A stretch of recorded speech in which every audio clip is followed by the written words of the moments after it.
პროპაგანდამ ისე დაგადებილად და გამოგათაყვანათ, ჩემო ძვირფასო ქოცებო და ვითომ პოლიტიკა რომ არ გაინტერესებთ, რომ ხმას აღარ იღებთ იმაზე, რომ ეხლა მილიონები უნდა გადაუხადონ კანიე ვესტის ჯგუფს და თურმე საქართველოში აი ამ აღმშენებლობით პროცესში სიმღერაღა დაგვრჩა. და ამ დროს აი ახლა დილაა და ალბათ თქვენზე ადრე გაიღვიძეს იმ მშობლებმა, რომელთა შვილებიც დიუშენიით არიან დაავადებულები.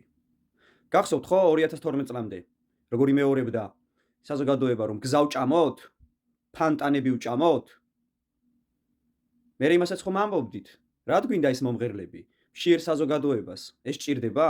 სახელმწიფო რომელიც თავის მოქალაქეს ვერ მკურნალობს და საზღვარგარეთ მიდის და შემდეგ იმ საზღვარგარეთის ხელისუფლებებს და ხალხს ლანძღავენ რომ თურმე კაცები კაცებზე თხოვდებიან და ქალები ქალებზე, აი ასეთ ქვეყანაში მცხოვრებ იმ საზოგადოებას რომელიც აი ამას იჯერებს და იმეორებს, არსებობის უფლება არ აქვს. არც მორალური, არც ფიზიკური. თქვენ დაუშვით ის დღის წესრიგი, სადაც აი ეს ბინძური პოლიტიკოსები 16,000 ლარს იღებენ ხელფასებს და პენსიონერებს 20 ლარი მოუმატეს. მათი ხელფასის მომატების პროცენტული მაჩვენებელი 100%-დან 200%-მდე იყო. ხოლო პენსიონერებს რამდენით მოუმატეს? რამდენი პროცენტი გამოვიდა, იცით? სულ რაღაც 20 ლარით მოუმატეს.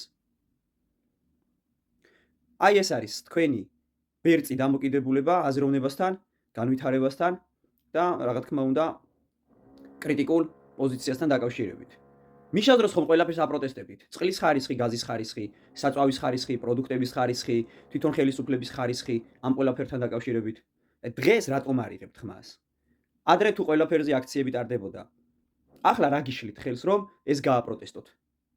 თქვენი საქმე არ არის? უფრო მეტი ადამიანი არ გაიქცა ქვეყნიდან, იმიტომ რომ ისინიც ჩუმად იყვნენ, ეგ მდგომარეობა შექმნეს. ახლა თქვენც ჩუმად ხართ.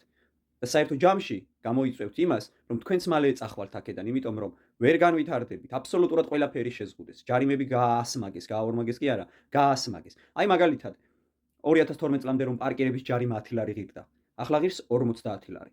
მანქანის გაფორმება რომ 65 ლარი ღირდა, ახლა ღირს 250 ლარი. 2012 წლამდე კი არა და აი თვეების წინ რომ მანქანების ჩამოყვანა შესაძლებელი იყო და ადამიანები ამით ორ კაპიკს შეულობდნენ. ახლა ვიღარ ჩამოიყვანთ ამას. ახლა ამას ქართული ოცნების დეპუტატები ჩამოიყვანენ, იმიტომ რომ ეს კანონები მათზეა მორგებული და შესაბამისად მათ კომპანიებს განვითარების საშუალება არ ეძლეოდა უფრო იმაზე მეტი ვიდრე ჰქონდათ. ამიტომ არის რომ 5 წლის მანქანები, უფრო მეტი ხნის მანქანები აღარ ჩამოვა. და ეს გამოიწვია თქვენმა აპოლიტიკურმა მდგომარეობამ, თქვენმა ქოცობამ გამოიწვია. ხომ მოგწონდათ ქართული ოცნება? ხომ დარბოდით მათ გამო ხმებისთვის, პირადობებს რომ აგროვებდით არჩევნებზე?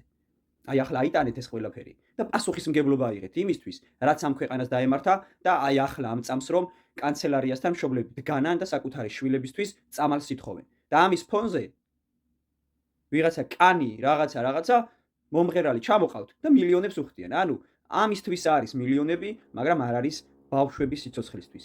აი ეს ხელისუფლება და აი ეს მართლობითი სისტემა თქვენი შექმნილია და თქვენ თანამოზიარენი ხართ იმ მდგომარეობისა, რაც დღეს ჩვენს ქვეყანაში არის.